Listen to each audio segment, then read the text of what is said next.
Міне ауыл деп айтуға ауылымыз бармайды ғой. Мына қалалық жерде мынандай жоқ қой. Қалалық жер, райондық жерде мынандай жер жоқ. Нағи Ильясов ауылы. Шиелі аудан әкімдігі сіздерден өтініш, ауыстырғандарың бәрдер болмай, жолды қопара бермей, осындай болашақ жастарға, болашақ ұрпақтарымызға осындай нәрсе істеуге болады ғой. Қараңыздаршы міне. Нағи Ильясов ауылы. Керемет, мен таңғалып жатырмын. Шиелі әкімдігі сіздерге жолдаймын осыны. Осындай нәрсе жасауға болады ғой жастарға. Аттарыңыз қалады. Ауылдық жерде фонтан атқылап тұр. Басқасын айтпай қойын. Мәдениет үйі. Біздің ауданда жоқ бұндай мәдениет үйі, сөз шыны керек. Сіздерге жолдаймын. Бәрі қолдан келетін нәрсе, бәрі бір жер, Қызылорда облысының жері.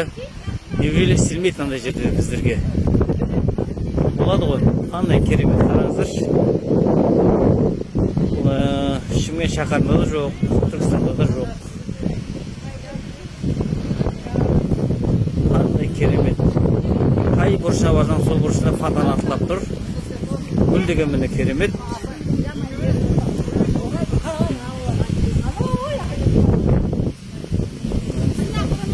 Қандай кісілердің демалатын жері. Ауылдық жерде мынандай болады деген мүмкін емес қой енді. Қарсаңыздаршы. Адамның қолынан бәрі келеді. Аудан әкімдігі жеуді қойып, халыққа осындай нәрсе ұйымдастырайық. Қараңыздар, керемет, өте керемет. Адам сесініп қарайтын ауыл. Мен ауыл емес, осының облыстың орталығы есебінде осы ауылды берсе де болады. Облыста жоқ бұндай нәрсе. Солызға облысында жоқ. Қараңыздар, қандай керемет. Аудан әкімі құлағыңызға алтын сырға. Сіз де Шиеліні осылай гүлдендіріңіз. Дәл осылай гүлдендірсеңіз, Шиелінің халқы да сізге де болады ғой. Жолды қопарып, мұғалімдерді жұмсап, шөп шаламымен айналысқанша, осылай халыққа игілігіне пайдалы нәрсе істейік та. Рахмет, көп сіздерге.